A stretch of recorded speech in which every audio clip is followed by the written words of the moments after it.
प्रिय बालाजी, स्वागत है आप सभी के गुरुकुल आश्रम के इस यूट्यूब चैनल पर। और प्यारे बालाजी, मैं स्वागत करता हूं आप सबको। आप क्लास 9 से क्लास 10th में आए थे और आप क्लास 10th में आकर हमसे जुड़े हैं, इस चैनल से जुड़े हैं। तो मैं आपको आज के लेक्चर में मैं केमिस्ट्री की बात करूंगा। और ये आपने थंबनेल में देखा भी होगा, थंबनेल में लिखा भी होगा कि केमिस्ट्री का लेक्चर है। लेकिन सर, केमिस्ट्री क्या होती है, इसकी डिफिनीशंस आप जानते हैं बच्चा जी? आपको देखिए, बायो में आपको दिक्कत नहीं आएंगी। क्लास 10th में अगर आप हैं तो आपको फिजिक्स में भी दिक्कत नहीं आएगा। थोड़ी थोड़ी मतलब बहुत कम ही कॉन्सेप्ट है जो 9th वाले यूज होते हैं यहाँ पर। लेकिन एक केमिस्ट्री एक ऐसा विषय है कि अगर क्लास 9th में आप ढंग से नहीं पढ़े हैं तो आपको यहाँ सिर्फ रोना होगा। सिर्फ बच्चे रोते हैं। लेकिन मैं वादा करता हूँ, आप थोड़ा सा मेहनत कर लीजिए मेरे साथ, थोड़ा सा मेहनत कर लीजिए। मैं क्लास 9th आपका पूरा बेसिक से रिवीजन करा दूंगा जो क्लास 10th में यूज होने वाले हैं। तो क्या आप तैयार हैं कि जो आप चाहते हैं कि मैं क्लास 9th मेरा वेस्ट हो गया, बर्बाद हो गया, लेकिन मेरा 10वां अच्छा हो जाए? आप क्या ऐसा चाहते हैं कि मेरा क्लास 9th भी रिवीजन हो जाए साथ में एक ही लेक्चर में? हाँ सर, तो बिल्कुल आप मेरे साथ बने रहिएगा। वीडियो को जरूर लाइक और शेयर कीजिएगा। और मैं बोलता हूँ कि मेरे चैनल पर बहुत सारे लेक्चर्स पहले से पढ़ाए गए हैं, आप जरूर प्ले लिस्ट में जाकर देखिए। आप मानता हूँ कि इस साल में थोड़े थोड़े लेक्चर में धीरे धीरे आते हैं, बात अलग है। लेकिन आपके लिए देखिए, मैथ में बहुत सारे, साइंस तो पूरा पढ़ाया गया है पिछले साल, फिजिक्स भी पढ़ाया गया है, कि बायो भी पढ़ा दिया गया है, संस्कृत हिंदी भी खत्म हो चुके हैं। आप ज़रूर से उस लेक्चर को देखिए और आप नोट्स बनाइए, आपके लिए काफ़ी होंगे। मुझे ज़रूरत होगा तो बीच बीच में सब चैप्टर के थोड़े थोड़े रिवीजन बैच आएंगे, कुछ वन शॉट लेक्चर आ जाएगा। इसके लिए आप विश्वास कीजिएगा हम पे, बाकी चीज़ पढ़ें ताकि आप मैं चाहता हूँ कि आपको जो चीज़ें नहीं पढ़ाई गई हैं अपने चैनल पर उसके लेक्चर आएँ। जैसे कि एसएसटी में लेक्चर आ जाएँ, ठीक, जो बहुत कम पढ़ाई, इंग्लिश के लेक्चर आ जाएँ, है कि नहीं? तो चलिए, आज तो बिल्कुल मत डरिए, केमिस्ट्री का हम लोग पूरा डर खत्म करने वाले हैं। बच्चे, मैं आपसे एक बात चाहता हूँ कि आप केमिस्ट्री सीखना चाहते हैं तो आप एक चीज़ ज़रूर याद करेंगे, पूरे एलिमेंट्स के नाम, ठीक है? तो एक चीज़ और करने साथ में थोड़े से बने रहिएगा।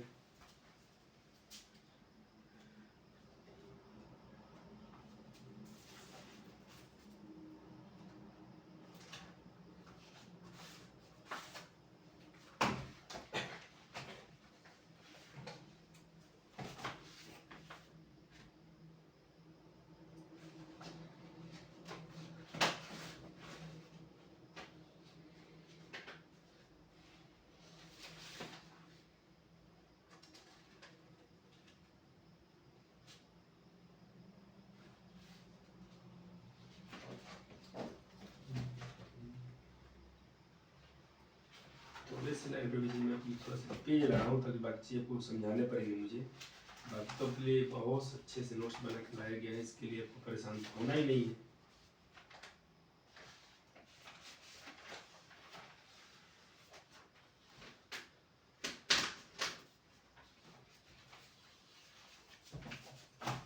चले,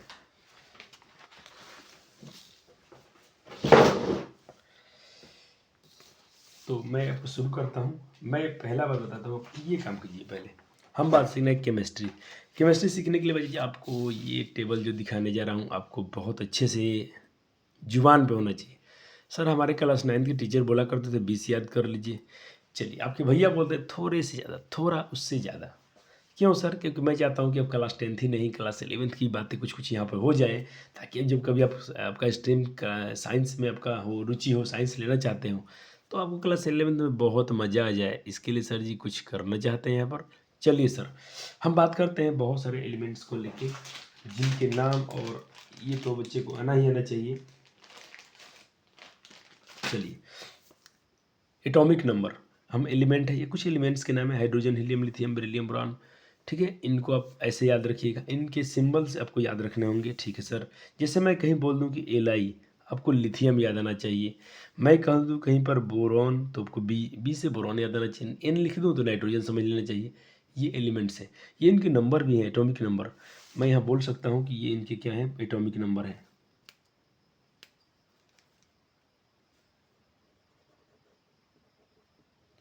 एटॉमिक नंबर बोले तो बच्चे जी परमाणु संख्या। अगर हाइड्रोजन की परमाणु संख्या है, हीलियम का 2, लिथियम का 3, है कि नहीं? चलो, जैसे आप इधर आएंगे तो जैसे ये ख़त्म होते हैं, बाकी कुछ इधर इधर मतलब 30 तक लिखे गए हैं, इधर 30 तक, इधर 31 से लिखे गए हैं। तो एक बार मैं इसको स्क्रॉल कर रहा हूँ। हाँ, इसके कुछ एटॉमिक मास भी याद रखिएगा, परमाणु द्रव्यमान। जैसे हाइड्रोजन का मास कितना होता है, 1 होता है, हीलियम का 4 होता है। ये लगभग में इधर का याद नहीं, इधर याद करने का। इसका 6 होता है, इसका 9 होता है, 10 होता है, 12 होता है, 14 होता है। ऑक्सीजन का 16 क्यों बोलते हैं कि 15.994 को हम 16 का ही अप्रॉक्स लेते हैं। ठीक है सर, चलो तो इधर बाएं तरफ में 30 हो गए एलिमेंट्स। मैग्नीज का Mn होता है। और सर चलिए इनको आप कैपिटल, कभी छोटा मत लिखिएगा, किसी भी एलिमेंट का पहला लेटर आपको कैपिटल ही लिखना है सर। एफ, आयरन को हम लोहा को क्या बोलते हैं, Fe। ठीक है सर, कोबाल्ट को CO। ये तो आपको क्लास 9th में इस परीक्षा में पूछा भी गया था आपके एनुअल एग्जाम में। चलो बाकी आपने इधर का देखा होगा, gallium, germanium, arsenic, selenium, bromine, krypton, rubidium, strontium, strontium, vanadium, yttrium, zirconium. इनका जरूरत नहीं पड़ता है किसी का, लेकिन देखिए इसमें हमारे लिए क्या है, सिल्वर इंपॉर्टेंट है, टिन, आयोडीन इंपॉर्टेंट है, जेनॉन इंपॉर्टेंट है, टंगस्टन इंपॉर्टेंट है, हम गोल्ड, मरकरी, यूरेनियम, इन सब का नाम हम बहुत बार यूज करेंगे अपने। तो बच्चे ये बोलो क्या ये टेबल आपको याद हो जाएंगे ना सर। चलिए मैं वादा करता हूँ सिर्फ आप इसको याद कीजिए, एक चीज़ें आपको वैलेंसी याद करा देंगे, उसके बाद आपको मैं बोलता हूँ कि केमिस्ट्री में आपका देखना दौड़ेगा किस तरह। चलिए सर शुरू किया जाए, आपने तो बहुत सारे पहले ही कोई टास्क दे दिया, अब शुरू कीजिए। चलो बच्चे बिल्कुल क्लास 9 से लेके चलेंगे, आपको नहीं परेशान होना है। चलिए लिख दिया हूँ, क्लास 10 के लिए बेसिक केमिस्ट्री है, बैक टू बेसिस। बहुत सारे लेक्चर्स यूट्यूब पर आते हैं आजकल जहाँ पर बच्चे को दिखाता है। ये देखिए पहले हम केमिस्ट्री की डिफिनेशन जान लेते हैं, क्योंकि जो चीज़ पढ़ने जा रहे हो थोड़ा उसके बारे में जान लीजिए, व्हाट इज़ केमिस्ट्री क्या है। तो केमिस्ट्री क्या है, कहते हैं साइंटिफिक स्टडी, कहते हैं साइंस का एक ऐसा अध्ययन है जहाँ पर हम structure, properties and chemical reaction के बारे में और एलिमेंट और कंपाउंड के उनके फॉर्म का उनके किस रूप में पाए जाते हैं उनके पढ़ेंगे हम। ठीक है, चलो ये तो डिफिनीशन की बात होगी, लेकिन यहाँ से शुरू हो जाती है आपकी केमिस्ट्री। हम बात करते हैं एटम, परमाणु क्या होते हैं सर। तो परमाणु किसी तत्व का सबसे छोटा कण होता है, किसी तत्व का सबसे छोटा पार्टिकल होता है, जिसे हम लोग परमाणु कहते हैं, एटम कहते हैं। और ये भी बताया गया था भाई कि किसी भी the basic building block of matter, किसी भी मतलब जितना ब्लॉक मैटर बने हैं, कोई पदार्थ बना है, उसका बेसिक यूनिट, उसकी छोटी सबसे छोटी इकाई क्या थी, एटम ही थी, है ना सर। क्लास 9 में पढ़े थे, बिल्कुल सर। चलो सर अब देखो ये एटम जो होते हैं ये एटमॉस से आए हैं सर, बिल्कुल थोड़ी सी जानकारी होनी चाहिए। अब इसके 3 सब एटॉमिक पार्टिकल होते हैं, एटम के 3 सब एटॉमिक पार्टिकल होते हैं, इसके 3 उपपरमाणुविक कण होते हैं सर। कौन कौन से, इलेक्ट्रॉन, प्रोटॉन, न्यूट्रॉन। हम इसे इसको कैसे याद करते हैं, ईट पर नाच। इसको कैसे याद करते हैं तीनों को हम तीनों कैसे याद कर लेते हैं, ईट पर नाच। ई से इलेक्ट्रॉन, पर प्रोटॉन और न्यूट्रॉन, नाच न्यूट्रॉन। इस पर नेगेटिव चार्ज, इस पर पॉजिटिव चार्ज, और न्यूट्रल तो भाई न्यूट्रॉन तो भाई न्यूट्रल ही होता है। तो आपको एटम के 3 पार्टिकल याद आएंगे जो हम इसके बहुत यूज करेंगे इसको। हाँ सर अब देखिए हम बात करते हैं मोलिक्यूल क्या है। परमाणु तो समझा गया सर, अणु क्या है, परमाणु समझा गया, तो अणु क्या होते हैं, अणु क्या होते हैं। तो देखो अणु परमाणु का वह समूह, तो अणु जो होता है परमाणुओं के समूह से बना होता है, जो मोलिक्यूल होते हैं परमाणुओं के ग्रुप से ही बने होते हैं। और अणु का एक सम परमाणु या भिन्न विषम परमाणु के परमाणु के संयोजन से बनता है, ये उसके सम से भी या उसके विषम से भी। जैसे सर एग्जाम्पल से क्लियर होगा, जैसे मैंने लिखा H, देखिए मैंने क्या लिखा है यहाँ पर H2O, तो इसको हम क्या बोलेंगे सर, ये बोलेंगे वाटर का मोलिक्यूल है, ये अणु हो गया सर। लेकिन किससे बना, देखो विषम से बना है, यहाँ पर ऑक्सीजन है, यहाँ पर हाइड्रोजन है, लेकिन इनके संयोजन से बन गया है, तो इसको हम क्या बोल रहे हैं, इसको मोलिक्यूल बोलते हैं। तो मोलिक्यूल विषम भी हो सकते हैं, मतलब हेट्रो भी हो सकते हैं, और होमो भी हो सकता है। होमो वैसे ये होमो हो गया, जैसे H2, कहीं पर बच्चे जी अगर H2 लिखा होगा ऐसे, ठीक, तो इसको हम क्या बोलेंगे, H2 मोलिक्यूल, क्या बोलेंगे, H2 मोलिक्यूल, यानी हाइड्रोजन मोलिक्यूल्स। सिर्फ H लिखा हो तो एटम हो गया, सिर्फ H होगा तो क्या हो गया, एटम हो गया, जिसे हम एलिमेंट भी बोलते हैं। लेकिन अगर कंबाइंड रूप में हो गया तो उसे मोलिक्यूल बोलते हैं। कोई भी ज़्यादा इसमें तिरबाजी नहीं करना है। अगर सिंपल लिखा है तो एटम हो गया, ठीक सर। और उसमें कुछ उसके जैसे उनके नेचर में एग्जिस्ट होने के लिए उनके पास कुछ अपना ऑक्टेट पूरा करने के लिए जिस फॉर्म में पाए जाते हैं, संतुलित रूप में पाने के लिए, अपने स्टेबल होने के लिए जिस रूप में पाए जाते हैं, वो मोलिक्यूल होता है। जैसे जल तो अपने H2O बनता है, ठीक है सर। तो इसमें हाइड्रोजन के 2 मोलिक्यूल हो गए और ऑक्सीजन के, ये उनके अणुओं के समूह से बना होता है। हाइड्रोजन कितना अणु है, 2, और ये क्या बन गया, मोलिक्यूल जल का अणु बन गया, जल के अणु हो गए H2O, ठीक है सर। तो एटम और परमाणु में अंतर को समझा गया सर। हाँ बिल्कुल। अभी मैंने बोला ना सर, दो प्रकार के होते हैं, एक होते हैं होमो एटॉमिक और एक होते हैं हेट्रो। एक होता है होमो, मतलब है जो सम, होमो का मतलब होता है सम, एक जैसा। हेट्रो मतलब अलग अलग। जैसे देखो यहाँ H2 तो सिर्फ हाइड्रोजन के ही, O2 सल्फरेट, फास्फोरस P4 के रूप में रहता है, सल्फरेट के रूप में रहता है, ये एक जैसा हो गया। ये हेट्रो मतलब सर जैसे H2 हाइड्रोजन ऑक्सीजन अलग अलग आ गया, कार्बन ऑक्सीजन आ गया, NaCl अलग अलग एलिमेंट है। तो ये दो प्रकार के हो गए सर एटम। हाँ सर। अब बात करते हैं सर एटोमिसिटी क्या होती है, परमाणुकता क्या है सर। थोड़ा लेट हम तेज में चलेंगे सर। पूछो पूछो पूछो बताइए क्यों सर। क्योंकि आपने सुना होगा कि सारे, अभी देख रहा हूँ यूट्यूब पर बहुत सारे टीचर्स लोग का पढ़ाई चालू हो गया है। इस बार नहीं चाहता हूँ कि आपके विकास भैया जी पीछे रह जाएँ। पिछले साल तो हमको हरा दिया गया, हमारे लेक्चर से व्यूज़ नहीं आ रहे थे, थोड़ा हम पीछे पड़ रहे थे। इस बार तो नहीं, थोड़ा हम फास्ट ही चलेंगे और इतना भी तेज नहीं चलेंगे कि बच्चे को समझ में ना आए। बिल्कुल बेसिक से बोल रहा हूँ, तो बेसिक, ये क्लास 9th है तो 9th चल रहा है। एटोमिसिटी क्या है? The number of atoms in a molecule of an element is called its atomicity। Sir Hindi में थोड़ा, किसी तत्व के अणु में परमाणुओं की संख्या उसकी परमाणुकता कहलाती है। हो सर, कोई एलिमेंट है, कोई एलिमेंट में मैंने सल्फर ले लिया, यहाँ पर मैंने 8 लिख दिया, तो किसी तत्व के एलिमेंट में जो अणुओं की संख्या 8 हो गया, 8 अणु है, तो इसका मतलब परमाणुकता बोलते हैं। तो सल्फर की परमाणुकता 8 हो गई सर, बिल्कुल। जैसे लिथियम, सोडियम, पोटेशियम, इन सब की एटोमिसिटी कितनी होती है? 1 होती है, बिल्कुल सर। और जिनके बाद 2 होगा तो कहते molecule of same element contain 2 atoms, this diatomic there. ये डायटोमिक होते हैं जिनके पास दो, इनकी एटोमिसिटी 1 होती है, जिनके पास 1 ही होते हैं। इनके पास दो मोलिक्यूल है, तो भैया जी ये क्या करेंगे, इनकी एटोमिसिटी 2 हो जाएगी।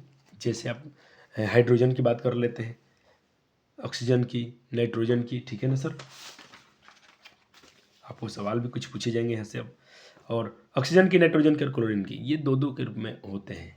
ये गैस फॉर्म में भी होते हैं सर, बिल्कुल। अब आपसे क्वेश्चन कर लूँ थोड़ा थोड़ा चलते चलते, तो क्या कहोगे आप? देखो सर, पूछ रहा हूँ आपसे मैं, ओजोन की परमाणुकता क्या होती है? कहीं क्लास 9th में अपने पढ़ा होगा, क्लास 10th में तो कई बार पूछा गया है ये 9th का कॉन्सेप्ट। तो बताइए ओजोन की परमाणुकता क्या होती है? जल्दी जल्दी। क्या ओजोन को आप सिर्फ ऐसे लेके छोड़ सकते हो? बताओ सर। नहीं सर, ओजोन जो होता है सर O3 के रूप में होता है। अब बता दीजिए सर इसकी एटोमिसिटी कितनी हो गई? तो बच्चे जी बहुत अच्छे से इसको आंसर कर पाएंगे। जिन जिन बच्चों ने डी किया होगा, बहुत प्यारे बच्चे हैं आप और सुंदर बच्चे हैं आप। बहुत परिश्रम कीजिए, मज़ा आएगा इस साल, हम लोग अच्छे स्कोर दिखाएंगे। अब एक दूसरा सवाल आप खुद करेंगे। एटोमिसिटी ऑफ हाइड्रोजन गैस, जल्दी जल्दी प्यारे बालक जी, हाइड्रोजन गैस की परमाणुकता कितनी होती है? हिंदी बता दें सर इसकी, हाइड्रोजन गैस की परमाणुकता कितनी होती है? एटोमिसिटी ऑफ हाइड्रोजन, फटाफट से। चलो, जिन बच्चों ने हाइड्रोजन को हम लोग क्या लिखते हैं सर, एच तो लिख नहीं सकते हैं, क्योंकि देखो कोई भी चीज़ स्टेबल होना चाहती है ना, तो हाइड्रोजन कम से कम उसका या तो डॉपलेट का पूरा करे, तो ऑक्टेट पूरा करे सर। इसी में बात करेंगे हम इसी लेक्चर में। तो हाइड्रोजन हमेशा देखो H2 के फॉर्म पाई जाती है स्टेबल होने के लिए।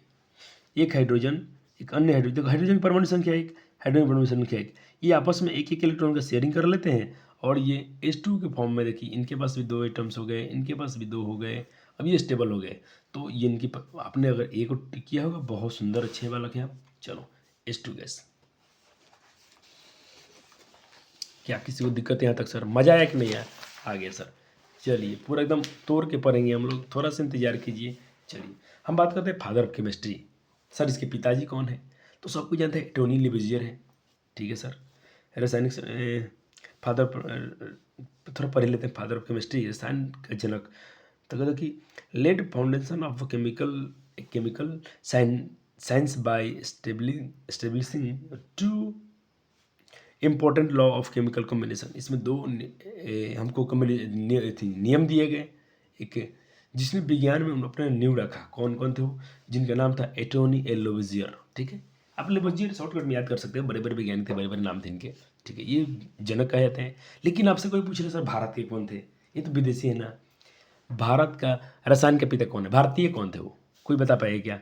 इंडियन फादर ऑफ केमिस्ट्री कौन है? कौन है सर, कोई बता पाएगा? नहीं सर, हमको तो नहीं पता है। चलो जान लो, पता हो कि परीक्षा में नहीं पूछते हैं, लेकिन फिर भी थोड़ा बेसिक साइंस, बेसिक नॉलेज के लिए।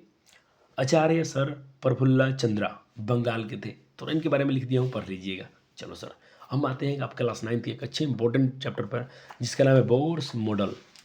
क्या है? Bohr's model. आपने बोर का परमाणु मॉडल पढ़ा होगा सर सीधा। हाँ सर, बिल्कुल हम पढ़े थे। क्या था उनका परमाणु सिद्धांत?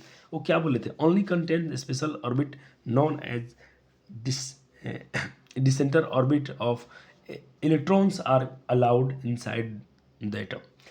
एक ऑर्बिट में कितने इलेक्ट्रॉन अलाउ होते हैं, कितने इलेक्ट्रॉन घूमेंगे इसको कौन तय करेगा? तो इसको तय करते हैं बच्चे जी अपने ऑर्बिट कक्ष, है कि नहीं सर? बिल्कुल।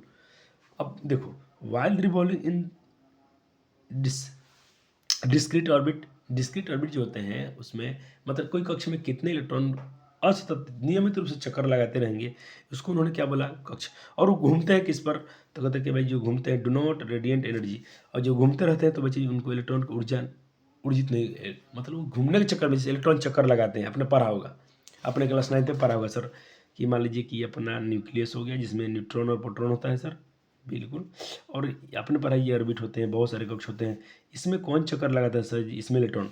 तो चक्कर लगाते समय बच्चे ये इलेक्ट्रॉन एनर्जी मतलब रिलीज नहीं करते हैं, एनर्जी उत्सर्जित नहीं करते हैं। ठीक है सर, चलो। नियति भेद नहीं करती है, ये जन्मों की रेती है, जो बोएगा वो काटेगा, ये जग कर्मों की खेती है। आप जितना परिश्रम करोगे बच्चा जी उतना ही नंबर गेन करोगे, है कि नहीं?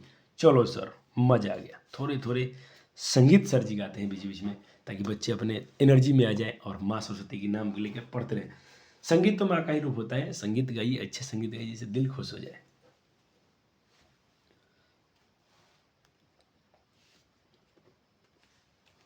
चलो, हमने क्या कहा सर जी? ये हम बोर्स का मॉडल पढ़ रहे हैं। द ऑर्बिट्स आर सेल और कॉल्ड एनर्जी सेल। जो ऑर्बिट चक्कर लगा रहे हैं, जो समकक्ष की बात कर रहे हैं, उसे हम लोग सेल कहते हैं, या उसे हम लोग एनर्जी लेवल, उसके एनर्जी सेल भी कहते हैं। एनर्जी लेवल, ऊर्जा भी यूज़ करते हैं, उसकी ऊर्जा होगी। जो जिस कक्ष में इलेक्ट्रॉन चक्कर लगा रहा है उसकी एनर्जी सेल वही हो गई, उसकी ऊर्जा कक्ष वही हो गया, है कि नहीं सर? बहुत अच्छे। आइए सर बात करते हैं। This orbiter cells are represented by, उसको हम लोग रिप्रेजेंट कैसे करते हैं? बड़े अक्षर में करेंगे KLMN के द्वारा, ABCD में। नहीं सर, अगर हमको लेटर में जाना पड़े तो या तो उसको हम नंबर से कर सकते हैं। के को हम लोग 1 कहेंगे, number of balance, number cell of 1। N 2 लिखा होगा तो L हो गया। नंबर ऑफ 3 की बात करेंगे तो M सेल हो गया। नंबर ऑफ 4 होगा तो सर N सेल हो गया। हम लोग लेटर से या नंबर से रिप्रेजेंट कर सकते हैं, कुछ ऐसे। जैसे मान लीजिए कि ये इसमें 2 इलेक्ट्रॉन चक्कर लगाना था, के में 2 ही लगाएंगे, इसमें अगले में 8 ऐसे लगाते हैं चक्कर। तो पहले के 2 बोलते हैं, के बोलते हैं, दूसरे को हम लोग L बोलते हैं, तीसरे हम लोग को M बोलते हैं। नंबर 1 को हम लोग K सेल, नंबर 2 को L सेल। टोटल डिटेल में लिख दिया हूँ, देख लो। चलो सर, अब देखिए सर, मास, द्रव्यमान क्या होता है? द्रव्यमान से क्या होता है? तो it is denoted by A, capital A कहीं पर लिखा होगा तो समझ लीजिए कि हम क्या बात कर रहे हैं सर?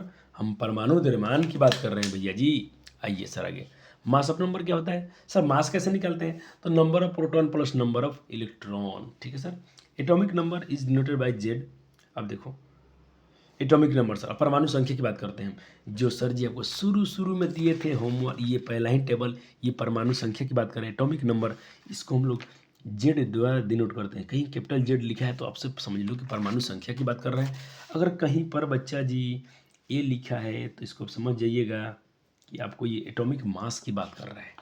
कोई समस्या बच्चा जी? नो सर, मजा आ गया। चलिए, तो यही बातें यहाँ पे लिखा हूँ। तो एटॉमिक नंबर क्या होता है सर? तो नंबर ऑफ प्रोटॉन। अगर मैं कहूँ किसी कोई एलिमेंट है जिसके पास 17 प्रोटॉन है, उसकी परमाणु संख्या क्या होगी? फटाक से बोलिएगा 17। ओ सर जी 17 बोले थे, 17 है तो सर जी क्लोरीन होगा, सिंबल उसके Cl होंगे। मैं बोला कोई तत्व है मेरे पास जिसके पास 20 प्रोटॉन है, तो उनकी परमाणु संख्या बची 20 है, तो उनकी परमाणु संख्या के आधार पर वो कैल्शियम कहलाएंगे और उनके सिंबल हम Ca लिखते हैं। मजा आ गया सर जी। इसके लिए सर टेबल आपको याद करा रहे थे, और थोड़ा सा क्या इसमें सर। चलिए, अब हम बांटते हैं कि जैसे ये विभिन्न कक्ष जो होते हैं उनमें कितने इलेक्ट्रॉन हो सकते हैं, हम कितने देंगे। तो इसको भाई किसने, इसको बोर्स एंड बोरी एक वैज्ञानिक थे, 2 व्यक्ति ने रूल निकाला था, 2n²। उन्हीं का नियम का पालन करेंगे। लेकिन बच्चा जी ये क्लास 9 10 तक आप ये स्टेबल है, इसके बाद से अब क्लास 11 में जाओगे तो बड़े बड़े अच्छे अच्छे नियम पढ़ोगे, ये नियम वहाँ फेल हो जाता है। चलो, लेकिन आपके सिलेबस के लिए तो इनफ है, क्या बोलते हैं, सफिशियंट है, पर्याप्त है बच्चा जी। चलो, हम क्या बोल रहे हैं यहाँ पर, किसी परमाणु में इलेक्ट्रॉनों की पूर्ति जो होगी, फिलिंग हम कैसे कितने किसी सेल में कितने इलेक्ट्रॉन फिल करेंगे, उसको हम बोलते हैं फार्मूला 2n² से। किसे करेंगे भाई, 2n² से। और ये देखो, ये इसको किसने दिया था, इसको दिया था बोर्स एंड बरी ने, ठीक है, बोर बरी इसको बोलते हैं, ठीक है सर। वेयर एन नंबर, अब देखो सर एन क्या है सर, जहाँ पर एन दिया है फार्मूला में, एन इनवा क्या है सर, एन है क्या, नंबर ऑफ सेल है। ओके बच्चा जी, चलिए सर आगे बात करते हैं बच्चे जी हम प्यारे वाला, कि सबसे बाहरी कोष में सबसे बाहरी कोष होगा, उसे हम बोलते हैं आउटर मोस्ट सेल, ठीक है, बाह्यतम कक्ष, ठीक, बाह्यतम सेल। उसमें 8 से अधिक इलेक्ट्रॉन धारण नहीं कर सकता है, कोई बाहर सेल होगा सबसे अधिक वो 8 इलेक्ट्रॉन से अधिक धारण नहीं कर सकता है। चलो एग्जाम्पल, के सेल, कि हमने क्या बोला सर, नंबर 1 होगा, फार्मूला के 2n², तो 2 का 2n का मान 1 रखे तो ये 2 1 स्क्वायर 1 2 एकम 2 आया। अगर यहाँ 2 रखेंगे तो सर नंबर 2, जैसे 2 मतलब एल सेल, तो यहाँ 2 रखें, 2 दूना 4 4 दूना 8, 3 रखें तो 3 3 का 9 9 दूना 18। लेकिन 18 हम नहीं भरते हैं, नियम है ना सर, पहले इसे कुछ नियम है जो बड़े क्लास में जाकर पढ़ोगे, इलेक्ट्रॉनिक कन्फिगरेशन। अब यहाँ हम जिस क्लास में है अपने लिए ये काफ़ी है, हम बात कर लेते हैं सर। चलिए ये तो हो गया, हम बात कर लेते हैं यहाँ पर, छूटा तो नहीं ना प्यारे जी, नहीं छूटा सर। चलिए अब कुछ इलेक्ट्रॉनिक विन्यास कॉन्फ़िगरेशन पढ़ ले, जो आपके पेपर में पूछे ही पूछाते हैं, आराम से आप कर लेंगे। और इलेक्ट्रॉनिक कॉन्फ़िगरेशन के मदद से बच्चे जी हम उसके क्या बैलेंसी निकाल सकते हैं, जैसे hydrogen 1, helium 2, lithium 3, beryllium, boron 5, C carbon 6, nitrogen 7, oxygen 8, fluorine 9, neon 10, sodium 11, magnesium 12, aluminium 13, silicon 14, phosphorus 15, sulphur 16, 17, 18 भर दीजिएगा, 20 तक भर लीजिएगा। चलो कॉन्फ़िगरेशन एक है तो बच्चा जी इसमें कि एक होगा, एक ही इलेक्ट्रॉन भरना है सर, इसमें 4 भरना है तो सर, सॉरी इसका मास ना लिखे गए, इसमें 2 इलेक्ट्रॉन भरना है तो नंबर ऑफ 2 के में 2 2 तो क्षमता होता ही होता है। चलो 3 भरना है तो सर पहले में तो 2 भर देंगे, दूसरे में 1 भरेंगे। 4 भरना तो कैसे भरेंगे सर, के में भी 2, और के बच्चा जी देखिए, के वाला जो सेल होता है, के में 2 से इलेक्ट्रॉन ज़्यादा धरता ही नहीं है।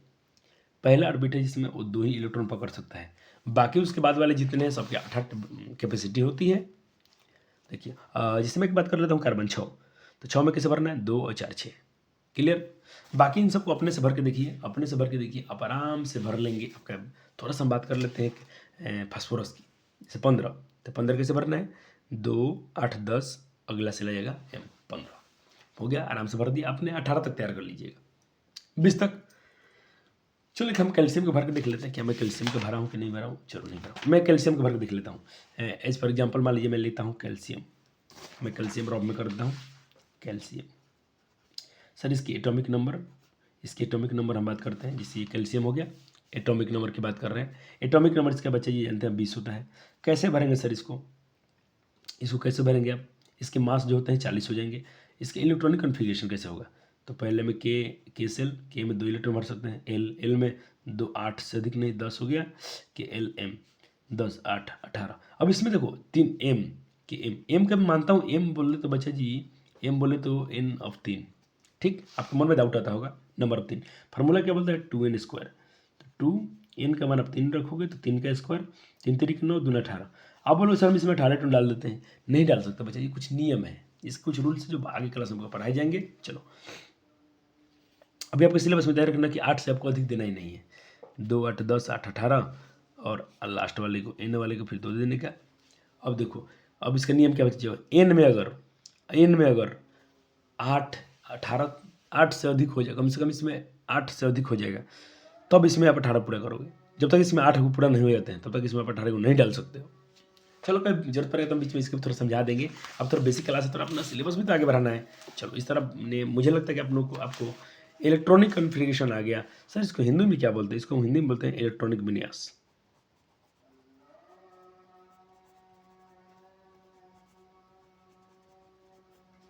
कोई सी समस्या बच्चा जी को, न सर, न सर जी बिल्कुल दिक्कत नहीं हो रहा है, होगा भी नहीं, दिक्कत तो होने भी नहीं देंगे ना। और देखना आपका चैप्टर ख़त्म भी कर देंगे, कोशिश करेंगे आपको चैप्टर ख़त्म ही कर दें, टाइम रहा तो। टाइम तो है मेरे पास अभी, चलो नहीं तो बेसिक तो आज ख़त्म कर ही देंगे आज। देखो रिप्रेजेंटेशन ऑफ एटम, अब किसी हम परमाणु कैसे रिप्रेजेंट करते हैं भैया, कैसे रिप्रेजेंट करते हैं, तो देखो ये है सिंबल XAZ। एक्स बोले तो कोई एलिमेंट का होगा, कोई एलिमेंट हो सकता है, calcium, phosphorus, nitrogen, oxygen, hydrogen, lithium, beryllium, कुछ भी। ए से क्या बताया, थोड़ा देर पहले याद करो, ए से बताया था आपको उसका मास होगा, और जेड लिखा है तो उसका मतलब हम समझेंगे कि उसका वो परमाणु संख्या है, एटॉमिक नंबर है सर, बिल्कुल। इन सबको लिख दिया हूँ। A4 उसका द्रव्यमान हो गया, Z4 उसका परमाणु संख्या हो गया, और X क्या हो गया बच्चे, एलिमेंट हो गया। इंग्लिश भी लिख दिया हूँ, हिंदी भी लिख दिया हूँ। चलो अब बात करते हैं बच्चे जी कि एटम कैसे एग्जिस्ट करते हैं, एक एटम किस अस्तित्व में पाए जाते हैं। तो बच्चे दो रूप में पाए जाएंगे, आयन और मोलिक्यूल्स के रूप में पाए जाएंगे। आयन बच्चे जी तो दो हो सकते हैं, कैटायन और एनायन की बात करेंगे। और मोलिक्यूल्स में बच्चे जी जो मोलिक्यूल रूप में होते हैं, जो उदासीन होते हैं। जैसे हम बात करते हैं सोडियम की, तो सोडियम क्या होता है बच्चे, आपने बताया था कि उसके 11 होते हैं, 2, 8, 10, 11, ठीक। लास्ट में कितना है, 1। ये बच्चे क्या करेगा, अपना ऑक्टेट पूरा करने के लिए इसमें से 1 इलेक्ट्रॉन ये छोड़ देगा। कोई भी एलिमेंट या तो डबलेट पूरा करना चाहता है या तो ऑक्टेट, तो 1 इलेक्ट्रॉन इसमें त्याग देगा क्योंकि उसका ऑक्टेट पूरा हो जाए, स्टेबल होना चाहता है। तो इस जैसे इलेक्ट्रॉन को त्याग करेगा तो इसके पास क्या घटना घटेगी बच्चे जी, देखो अगर ये न्यूट्रल रूप में था तो उसके पास कितने इलेक्ट्रॉन थे, 11 प्रोटॉन थे और 11 इलेक्ट्रॉन थे। अभी फिलहाल इसके पास कितने इलेक्ट्रॉन है, 11, और प्रोटॉन कितने, 11। लेकिन स्टेबल होने के लिए, अपना ऑक्टेट पूरा करने के लिए इसके बाह्यतम कक्षा में कम से कम 8 इलेक्ट्रॉन चाहिए। इसके पास 2 चांस आएंगे, या तो क्या करेगा बच्चे जी, ये अपने, जैसे आपको फिर से बना के दिखाता हूँ। मैंने बोला ये तो न्यूक्लियस हो गया, पहला सेल, दूसरा एल सेल और ये एम सेल।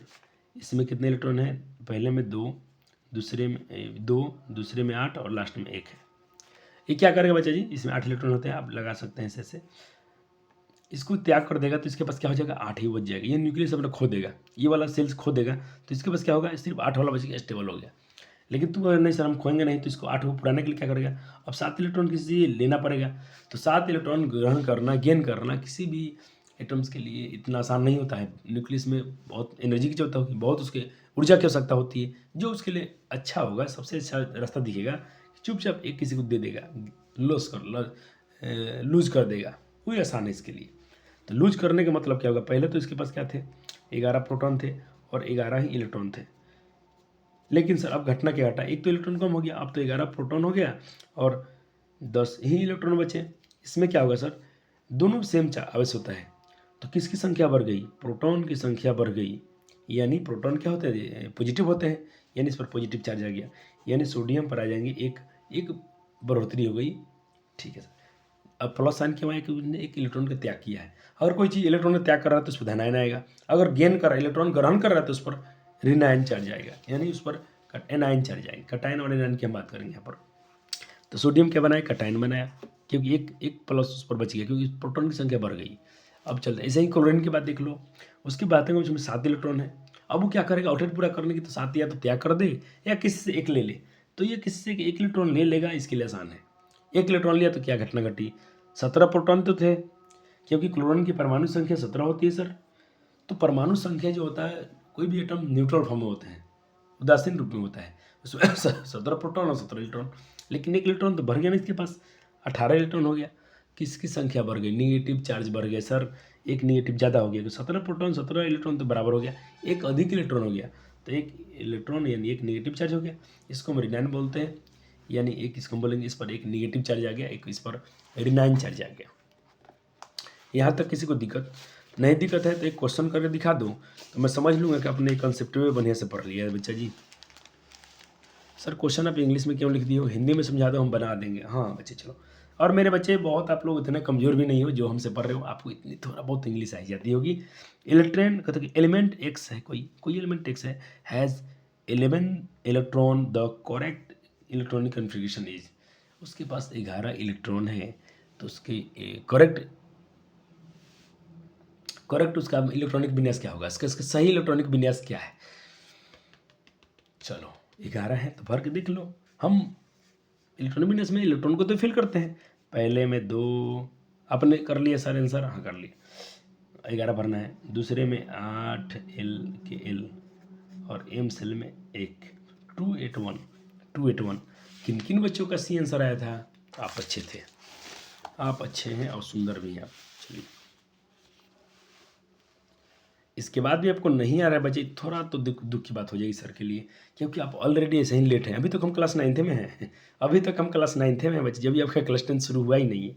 चलिए, the outermost cell cannot have more than, कहता कि आउटर सेल में, बाह्यतम कक्ष में कितने से अधिक इलेक्ट्रॉन हम नहीं भर सकते हैं बच्चे जी, कितने से ज़्यादा। और सर अभी थोड़ा देर पहले पढ़ाए थे, अभी कोई भूल गया तो भुलक्कर कहते हैं उसको। थोड़ा देर पहले पढ़ के जो भूल जाए उसे हम लोग भुलक्कर कहते हैं, या उसको पढ़ाई में ध्यान नहीं था। चलो, और मेरे बच्चे रिकॉर्डेड क्लास है, आप वीडियो को नोट्स साथ में बनाते चलेंगे, कोई लेक्चर देख के बाद में नहीं आएगा।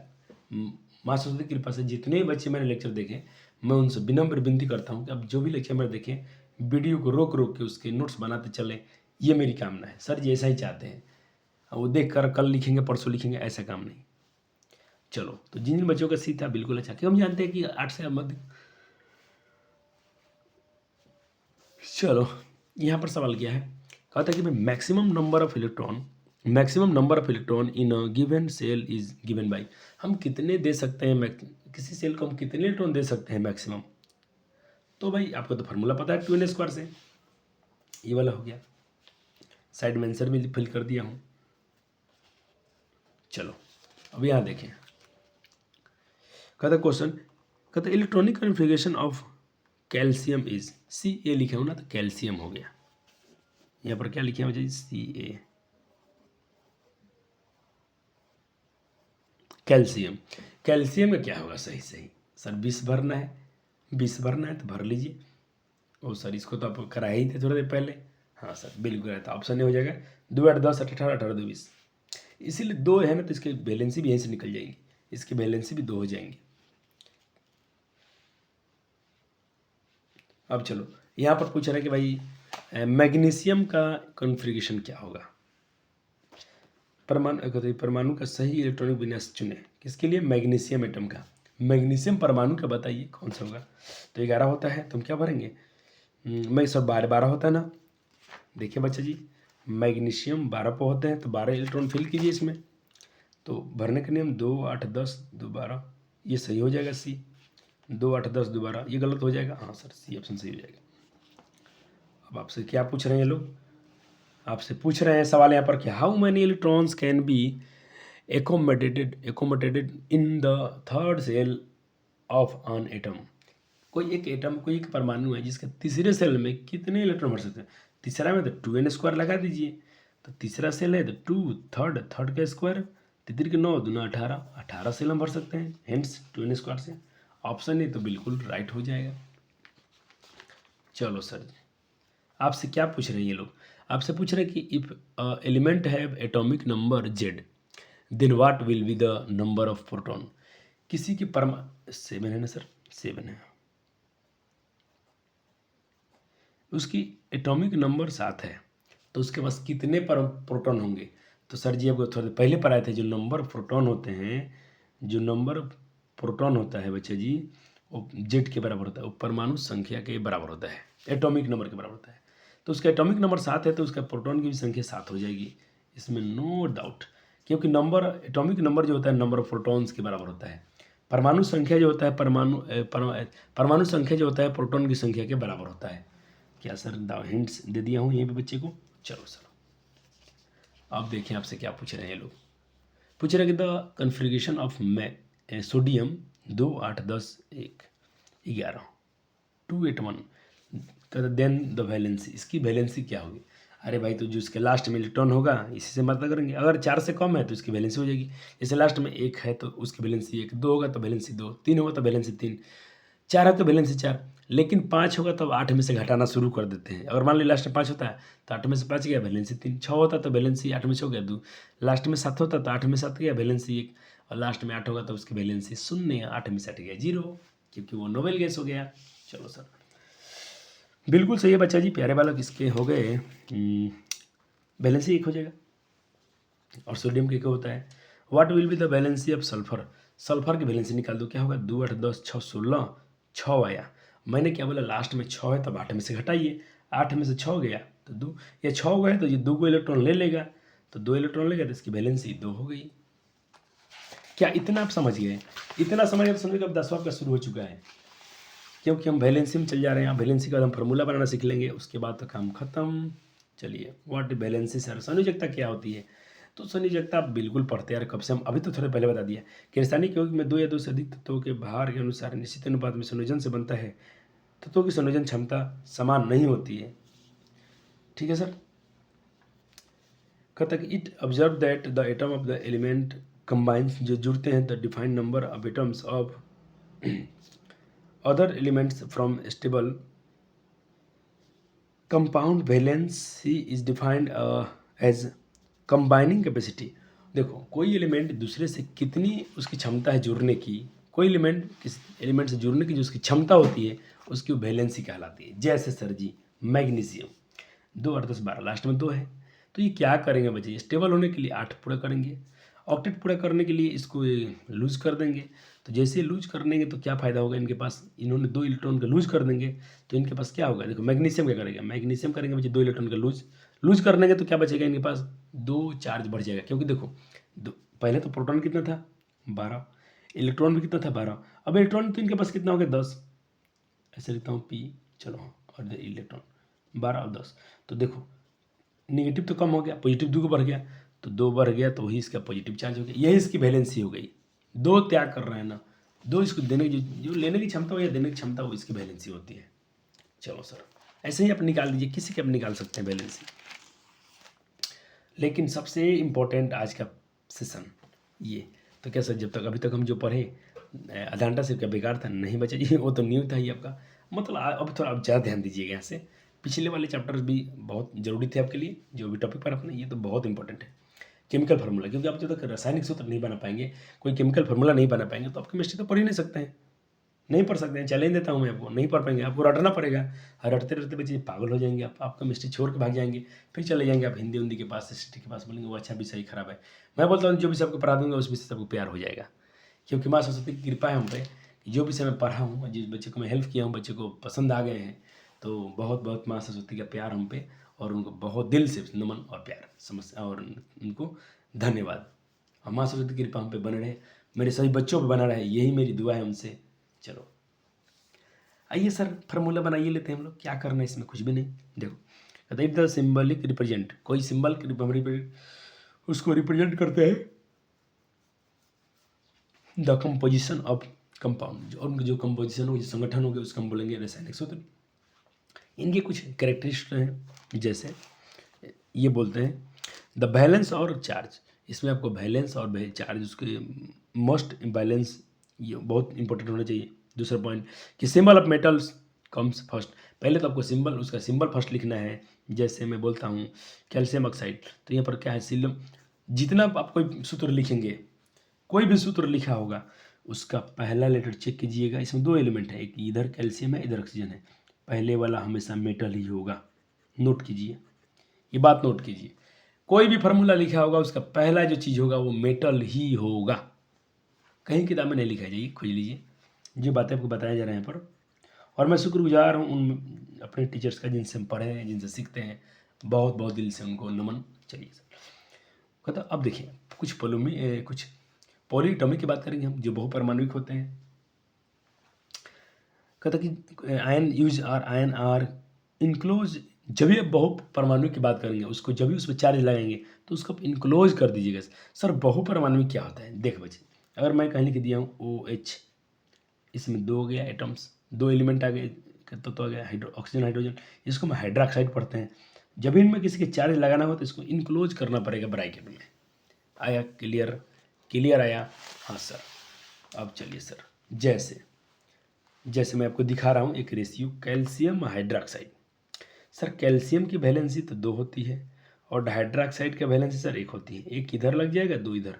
तो जब भी इसमें लगाओगे आप तो CaOH आप 2 नहीं लगा सकते हो, क्योंकि पॉलीएटॉमिक दोनों के लिए, दोनों के लिए जाने वाला था, ये 2 दोनों में जाएगा, ऑक्सीजन के लिए भी। तो ऐसे कर दोगे तो इसका मतलब कि अब ऑक्सीजन के भी लिए 2 है, और एक कोफिशिएंट में इसके दोनों के मतलब 2 उसके गुणांक में आ गए। क्या डाउट मैं समझा पा रहा हूँ बच्चे को? बिल्कुल सर। चलिए, rule for writing chemical formula, कुछ नियम है सर सूत्र लिखने के लिए, रासायनिक सूत्र लिखने के लिए। Sir V A first right symbol of element which from of compound, ठीक है सर। उसके पहले हम उसके सिंबल लिखेंगे, बिलो द सिंबल उसके नीचे हम लोग उसका एलिमेंट का शुड राइट देयर बैलेंस, उसके नीचे उसके बैलेंस ही लिखेंगे। तीसरा नियम, नाउ क्रॉस, गुना कर देंगे तो क्रिस क्रॉस कर देंगे, समझिए उसका वो तैयार हो गया अपना फार्मूला। आइए सर कुछ लिख के दिखाइए। सर आपको सर जी 2 चीज़ केमिस्ट्री में रटने के लिए बोलते हैं। सर जी आपको 2 चीज़ें याद करने के लिए बोलते हैं, बार बार आपको तेजी करने के लिए। एक तो जो शुरू शुरू में मैंने ये टेबल दिखवाया था, और उसके बाद बच्चे जी मैं बोलता हूँ ये वाला टेबल आप याद कर लेते हैं, आपका काम हो जाएगा। इतने आप कर लेते हो मेरे प्यारे बच्चे, समझो कि आपको कोई रोकने वाला तो नहीं है। तो क्या मैं इनको दिखा रहा हूँ, आप इनके बैलेंस याद कर लेंगे, मैग्नीशियम के 2, कैल्शियम का ये, जिरेन, ठीक है सर याद कर लेंगे, हम याद कर लेंगे। सर आपने तो यहाँ स्टार लिखा है कि जिंक अपना 2 भी दिखा रहा है, और नहीं सॉरी ये स्टार, आयरन अपना 2 दिखा रहा है और कॉपर 2 दिखा रहा है, जिंक 2 भी दिखा रहा है, इसका मतलब जिंक 1 भी दिखाता होगा। तो कुछ होते हैं जो अपना 2-2 रूप दिखाते हैं, ठीक है, ड्यूअल नेचर दिखाते हैं, तो उनका भी जुगाड़ सर जी लाए हैं। पहले तो आप इसको लिस्ट बना लीजिए। क्या इनको लिखते पीरियड में आपको याद हो गया वैलेंसी? बिल्कुल सर, हमको तो याद हो गया, मेरे बच्चे बहुत अच्छे हैं। फॉस्फेट का ये सर आप इंग्लिश में लिख दिए, क्या करें, ओहो बच्चे बालक, कोई बात नहीं, इंग्लिश तो आना चाहिए थोड़ा बहुत, चलो पढ़ देते हैं, क्या बात है। नाइट्रेट, सल्फाइड, सल्फेट, फॉस्फेट, अरे बच्चे थोड़ा पढ़ लेने का क्या दिक्कत है। क्लास 9th में तुम्हारा किताब में हिंदी में नहीं लिखा था सर। चलो अब देखो उनका सर जी लाए हैं जुगाड़, जो आपको रुलाते हैं बार बार, यही बच्चे से याद नहीं होता है, और सर जी इसी का जुगाड़ लाए हैं। देखो अगर कहीं पर 8 लिखा है, nitrate, nitrite, nitride, nitrate, nitrite, nitride, nitrate लिखा है तो एक वैलेंसी, नाइट्राइटो लिखा है तो एक वैलेंसी। सर दोनों में डिफरेंस क्या है? ऑक्सीजन का खेला है। अगर 8 लिखा होगा तो वहाँ पर ऑक्सीजन ज़्यादा होंगे, नाइट्रेट, फॉस्फेट, सल्फेट, तो यहाँ पर ऑक्सीजन देखो 3 गो है। तो और 8 लिखा होगा तो 1 गो उससे कम हो जाएगा। देखो वैलेंसी यहाँ भी 1 है, यहाँ भी 1 है, खेला हो गया ऑक्सीजन का, यहाँ ऑक्सीजन 3 गो है तो यहाँ ऑक्सीजन 2 हो गया। वो सर जुगाड़ बता दिए आप। और नाइट्राइड जहाँ पर आइड लगा होगा वहाँ पर देखो, यहाँ पर लिख दिया हूँ, जहाँ पर आइड लिखा होगा नो ऑक्सीजन, वहाँ पर ऑक्सीजन नहीं होगा, देखो नहीं है। सल्फाइड देखो ऑक्सीजन नहीं है। अरे सर क्या सिखा दिए आप, मजा आ गया सर, हमको तो कुछ आपको इनाम देने का इच्छा करता है, डाल देना। अगर ऑनलाइन छात्र हमसे पढ़ रहे हो, कुछ भी सीख रहे हो, तो जो डोनेट करना होगा फ़ोन पे पेटीएम करते रहिएगा। कोई छोटी मोटी समस्या है तो सर से आप कभी कभी आप व्हाट्सअप कर सकते हो, उनसे मिल सकते, बातें कर सकते हो। प्यारे बच्चों के लिए बता रहा हूँ, 78 54 63 43, ये मेरे सुंदर बच्चे होंगे, अच्छे बच्चे होंगे। किसी डाउट आ गया तो आप कभी व्हाट्सअप पे आप कुछ भी अपनी समस्या कर देना, सर खाली होंगे तो बिल्कुल आपको रिप्लाई करेंगे। या मैं बोलता हूँ कि अपने टेलीग्राम भी है सर के, उनसे आप जुड़ सकते हैं। टेलीग्राम क्या है बच्चा जी? टेलीग्राम में जीकुल आश्रम,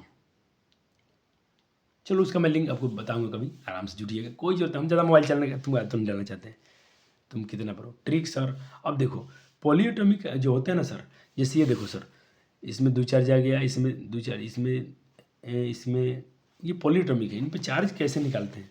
तो देखो आप तो याद रखो तो बहुत बेहतर है, मैं तो कहूँगा, लेकिन फिर भी ट्रिक देख लो, सर के पास छोटा एक, हम लोग सुनील सर से पढ़े ट्रिक, तो थोड़ा बताते हैं, शेयर करते हैं आपके साथ भी।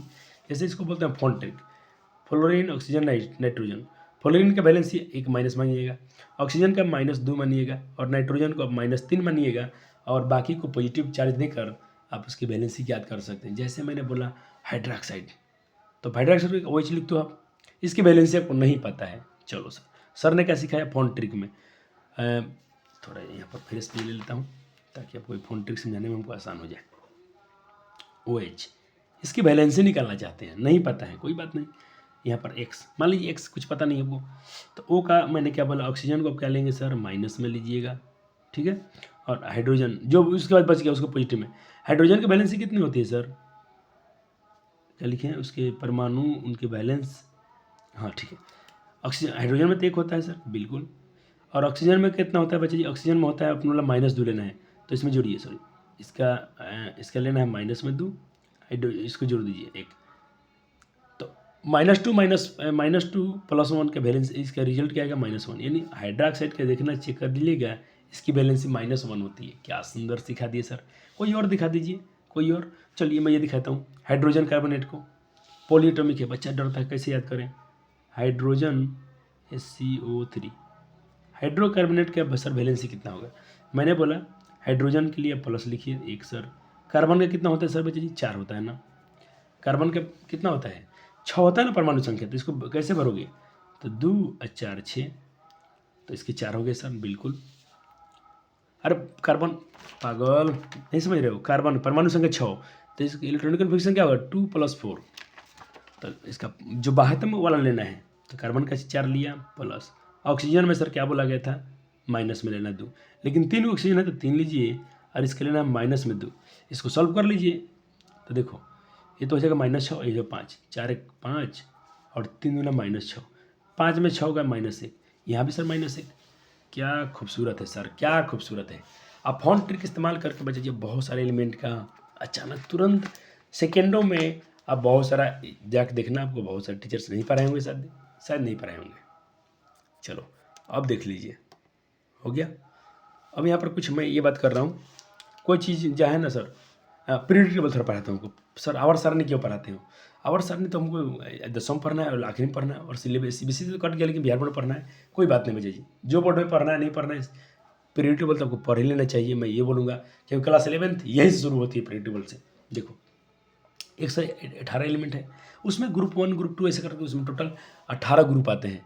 तो मैं 2 ग्रुप का आपको खेल सिखाता हूँ। पहला ग्रुप हम बोलते हैं हली ना करे रब से फरियाद। ओ सर, ये सब की वैलेंसी कितना होता है? 1 प्लस में।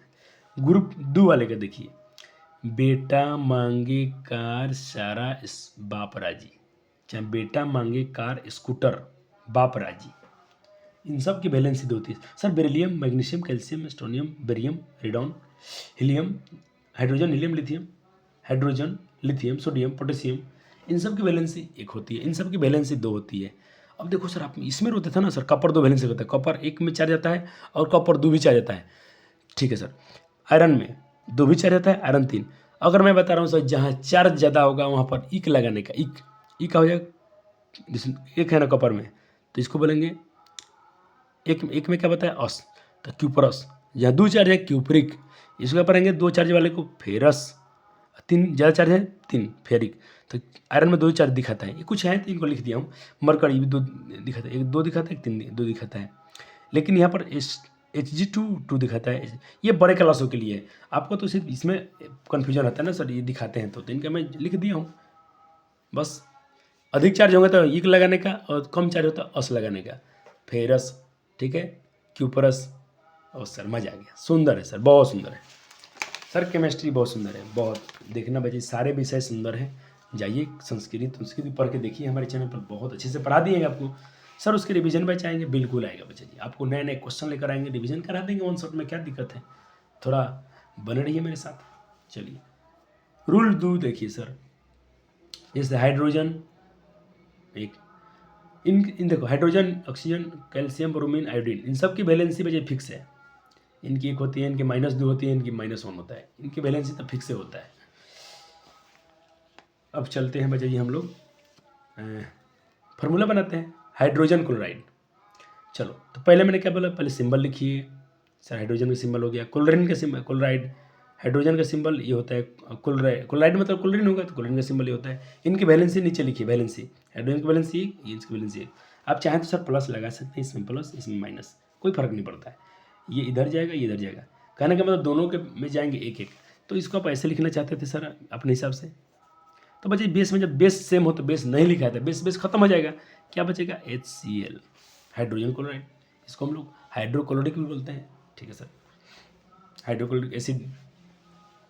अब देखिए हाइड्रोजन सल्फाइड, इसका बना के देखिए तो बनेंगे को अपने से सल्फाइड, अभी सर जी लिखवाए थे, सल्फाइड में 2 होता है देखो, तो हाइड्रोजन की H 2 चार्ज 1 चार्ज, सल्फाइड में होता है बच्चे जी S 2 चार्ज, तो इसका 1 है, इसका 2 है, 2 इसमें जाएगा 1 इसमें, तो क्या बनेगा? 2 इसमें चल जाएगा, तो H2 और S, ये समझा रहा हूँ, H2S क्या बन गया? H2S। लेकिन अब बनाइए बच्चे, थोड़ा थोड़ा बनाइए फार्मूला, कार्बन टेट्राक्लोराइड बनाइए, तो कार्बन का होता है वैलेंसी 4 और क्लोरीन के 1 कितने जाएगा? ये 4 आ गया, कार्बन टेट्राक्लोराइड। थोड़े सर जी फास्ट चलेंगे, मैग्नीशियम क्लोराइड, MgCl2, ठीक है सर। Barium chloride BaCl2। ओ सर क्या बच्चे, बहुत खतरनाक बच्चे हैं।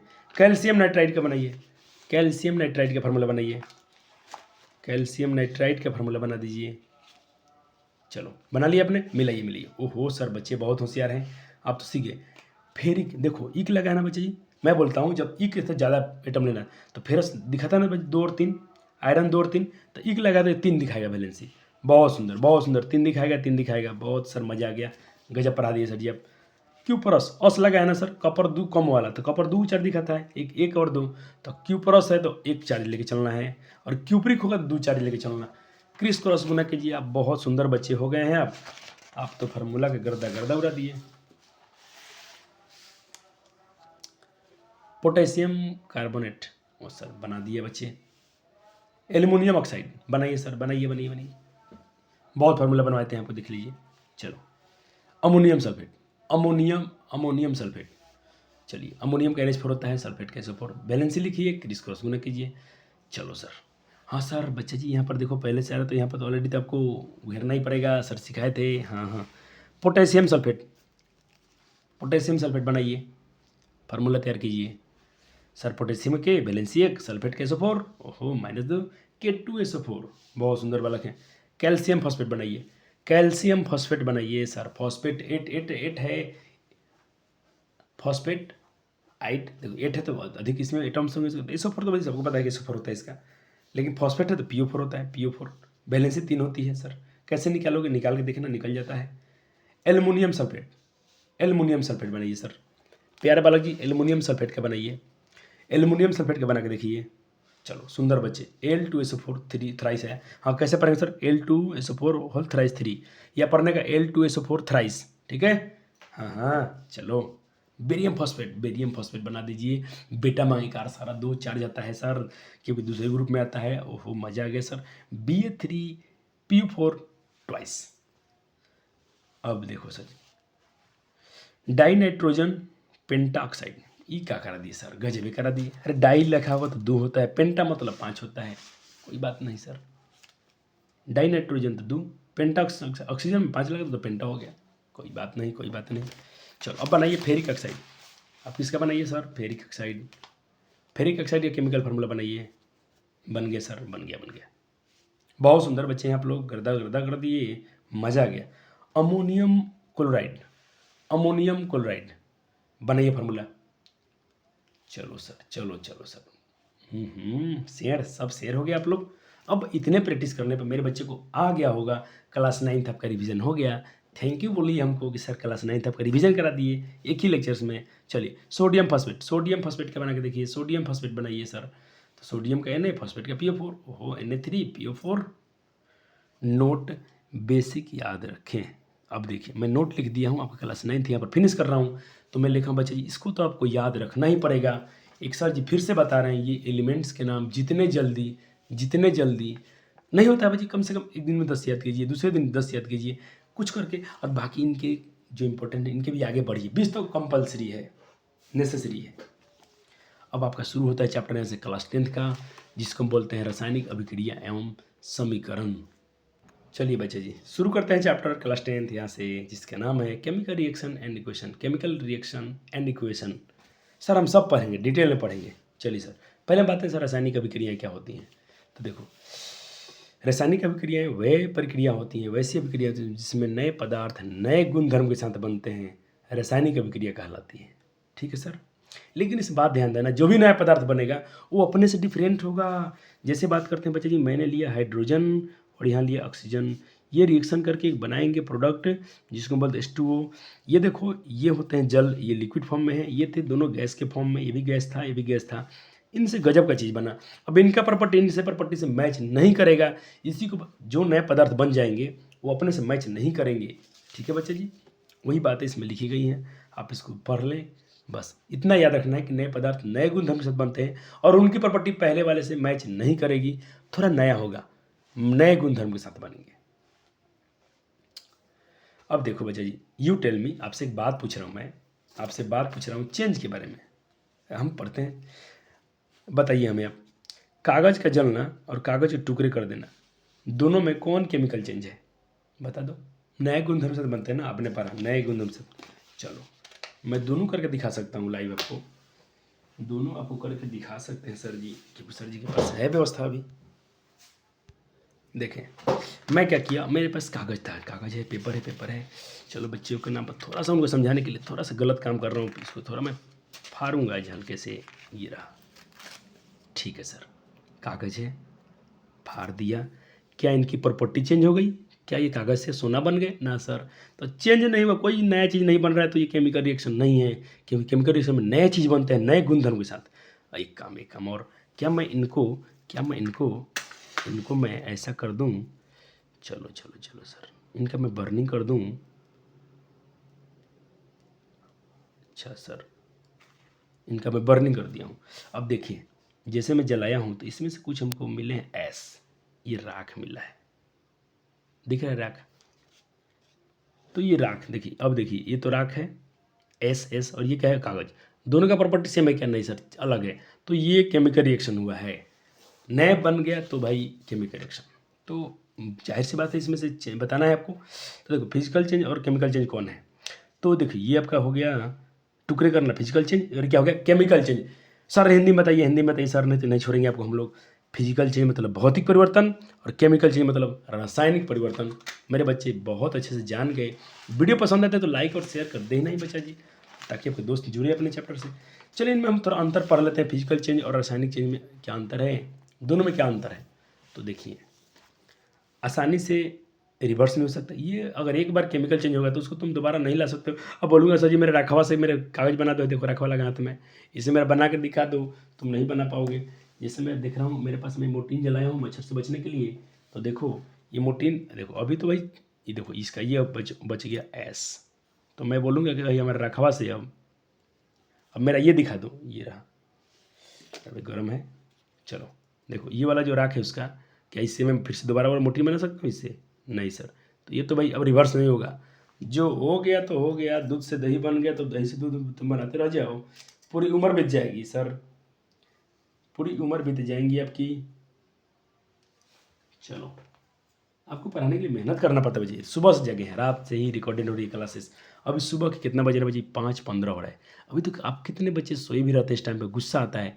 लेकिन हम बच्चे क्या करें, हम आपके लिए जगे हैं कब से, रात्रि मतलब हम 3 साढ़े 3 में जग जाते हैं लगभग।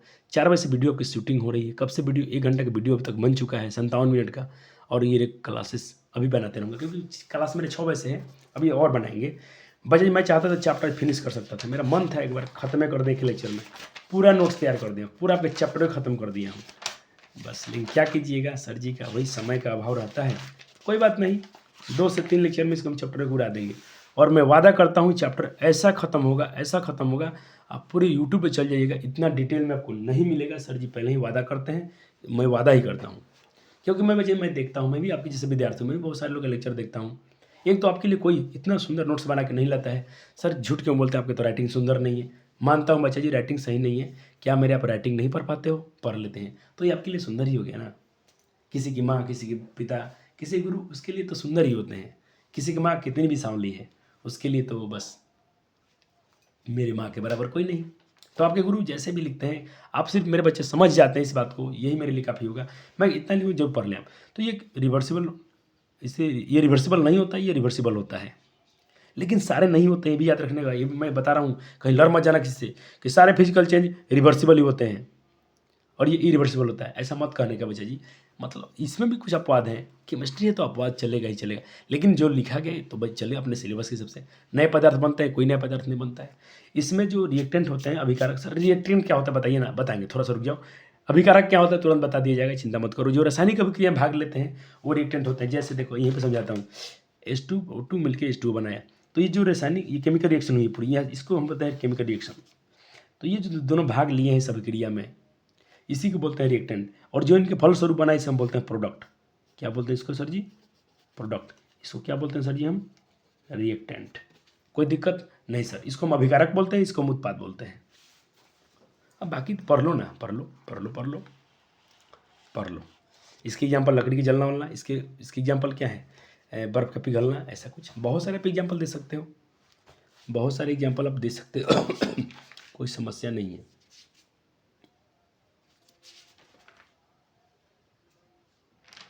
चलो अब देखिए, अब कुछ और पॉइंट्स, एक पॉइंट है मेरे पास कि केमिकल रिएक्शन, सर इसको क्या लिखे आप? रिएक्शन। बच्चा जी मैं कहीं अगर पूरे नोट से बता रहा हूँ, आप पूरा लिख सकते हो। आपको पूरा लिखना है, रिएक्शन तो लिखिएगा REACTION। इसको हिंदी में हम बोलते हैं अभिक्रिया। पढ़ते हैं इसको सर रिएक्शन। क्या पढ़ते हैं इसको? रिएक्शन। हिंदी में कहते हैं अभिक्रिया। तो इसको मैं शॉर्ट फॉर्म इसको मैं यूज़ किया हूँ बहुत सारे अपने नोट्स में, रिएक्शन। तो इसका आप रिएक्शन पढ़िएगा, ठीक है। मैं कहीं पर ऐसा बहुत सारा वर्ड यूज़ किया हूँ, एडिशन, यूर, मतलब ऑक्सीजन का योग, एडिशन, ठीक है। कोई दिक्कत? ना सर, ना सर, ना सर। बहुत सुंदर बच्चे। मैं यहाँ पर समझाना चाह रहा हूँ आपको कि किसी केमिकल रिएक्शन के दौरान एक तत्व के परमाणु दूसरे तत्व के परमाणु में परिवर्तित नहीं होते हैं। एक का परमाणु दूसरे परमाणु में नहीं बदलेगा। रासायनिक अभिक्रिया में केवल परमाणुओं को रीअरेंज किया था, इधर से उधर हो जाते हैं। ऐसा नहीं कि आप हाइड्रोजन मिला तो इसका परमाणु उसमें चल जाएगा, इसमें ऐसा नहीं होता है। इधर से उधर व्यवस्थित हो जाएंगे अपने युक्ता के अनुसार। अभिकारक जो होता है, रिएक्टेंट होता है, वे पदार्थ जो रासायनिक अभिक्रिया में भाग लेते हैं। आया क्लियर हो गया सर। प्रोडक्ट क्लियर हो गया, केमिकल रिएक्शन के परिणाम बनता है सर, हो गया सर। अभी समझाते हैं ना आपको थोड़ा देर पहले। ये हो गया आपके रिएक्टेंट, ये क्या हो गया आपके प्रोडक्ट। देखो भाई, इस साल मेरा दूसरा साल है यूट्यूब पर, तो मुझे थोड़ा एक्सपीरियंस अच्छा लग रहा है पढ़ाने में आपको। पिछले वीडियो में आप जब भी देखिएगा, थोड़ा हो सकता है कि वो वीडियो कहीं कट गया होगा, थोड़ा कुछ मतलब पढ़ाने में थोड़ा मुझे अजीब सा लगा होगा, तो उसको आपको माफ़ कर दीजिएगा। लेकिन मैं बता रहा हूँ, लेक्चर्स आपके लिए काफ़ी हैं। जरूर से आप जाइए, बायोलॉजी, फिजिक्स, केमिस्ट्री सबको देख सकते हैं, पढ़िए ना। और फिर शुरू से मैं कोशिश कर रहा हूँ रिवीजन कराने का, ये नया सेशन में रिवीजन करा भी रहा हूँ, लेकिन उसको भी देखिए आप। क्लियर हुआ बच्चा जी? क्लियर हुआ? हाँ सर। चलिए अब आइए, मैंने क्या बोला, कोई ए और बी मिल गए हैं, कोई ए और बी क्या है मेरे पास एलिमेंट है, इन्होंने बनाया ए बी प्रोडक्ट, तो इसको हम बोलेंगे रिएक्टेंट, इसको बोलेंगे प्रोडक्ट। कोई दिक्कत? बता दो बच्चा जी, कोई दिक्कत नहीं सर। चलिए अब देखते हैं मैग्नीशियम रिबन की बात करते हैं थोड़ा। एक मैग्नीशियम रिबन होता है जो वायु में अभिक्रिया कर, वायु में संपर्क में, तो उस पर मैग्नीशियम ऑक्साइड का एक लेयर बना लेता है जो जलता नहीं है। उसको जल्द साफ करने के लिए बच्चे हमको उसको थोड़ा सैंड पेपर से या उसको सीरीज पेपर से हम क्या बोलते हैं, रेगमाल से उसको साफ किया जाता है, तभी जलता है। यहाँ पर क्या लिख रहा है, यहाँ से क्वेश्चन बन जाता है MCQ में। क्या बनता है कि मैग्नीशियम रिबन को गर्म करने पर चमकदार सफ़ेद लौ के साथ वायु में जलकर एक सफ़ेद पाउडर बनाता है, जिससे हम लोग मैग्नीशियम ऑक्साइड बनाते हैं। भाई जब भी मैग्नीशियम को बर्न करोगे, जलाओगे ऑक्सीजन की प्रेजेंस में, तो ये क्या होगा, बनाएगा MgO। सर MgO क्यों हो गया सर? भाई दो कहाँ चला गया? अरे बबुआ, इसीलिए तब फार्मूला सिखाए थे। चलो, मैग्नीशियम की वैलेंसी 2, ऑक्सीजन की वैलेंसी 2, 2 से 2 खत्म। MgO बना कि नहीं बना? इसके वजह केमिकल फार्मूला आज का लेक्चर केमिस्ट्री का जान प्राण है, इतना मान के चलिएगा। चलो, मैग्नीशियम एज रिबन के रूप में उसको हीट किया गया, जलाया गया, फ्रॉम एयर की प्रेजेंस में गर्म किया गया, तो क्या बनाया, मैग्नीशियम ऑक्साइड बनाया सर। और उसके कैसे, मैग्नीशियम ऑक्साइड का रंग पूछा जाए तो बताइएगा सफ़ेद चमकदार, ठीक है। और जलता भी सफ़ेद लौ में, ये भी याद रखिएगा। डेजलिंग फ्लेम में जलता है, चमकदार सफ़ेद लौ में जलता है। क्वेश्चन पूछा था ये भी MCQ के फॉर्म में। आइए सर, कहता कि वायु में मैग्नीशियम जलकर मैग्नीशियम ऑक्साइड का बनना एक रासायनिक अभिक्रिया है। बहुत अच्छे सर। इस रासायनिक अभिक्रिया में 2 अभिकारक हैं, एक मैग्नीशियम ये है, और प्रोडक्ट के रूप में केवल एक मैग्नीशियम ऑक्साइड होता है। और मैग्नीशियम ऑक्साइड के गुण धर्म अभिकारक से बच्चे जी बिल्कुल पूरी तरह अलग होते हैं। तो मैं पहले से बता रहा हूँ, इधर का जो गुण है राख मिल गया, मैग्नीशियम सफ़ेद पाउडर मिला, और पाउडर के गुण इसे मैच करोगे तो नहीं मिलेगा मैच। ये तो कब से बताते आ रहे हैं, ठीक। चलो, एक बात यहाँ पर हम ये कर रहे हैं सर जी, आपसे यहाँ पर ये बात कर रहे हैं कि जब मैग्नीशियम रिबन को सैंड पेपर से साफ क्यों किया जाता है, काहे करते हो तुम? ये क्वेश्चन पूछा था पेपर में कि भाई मैग्नीशियम रिबन को सैंड पेपर से साफ क्यों किया जाता है? क्योंकि वो ऐसे नहीं चलेगा कि उस पर एक हवा की प्रेजेंस में उस पर एक लेयर बन गया, प्रोटेक्टिव लेयर बन गया है, जो उसको तुम जलाओगे तो नहीं चलेगा, उसको साफ करना पड़ता है, सीरीज पेपर से घसना पड़ता है, तब उसको जलाओगे तब जाके जलता है। बच्चा ये धातु है, मैग्नीशियम एक मेटल है, फिर भी जलता है ये जल जाता है ये।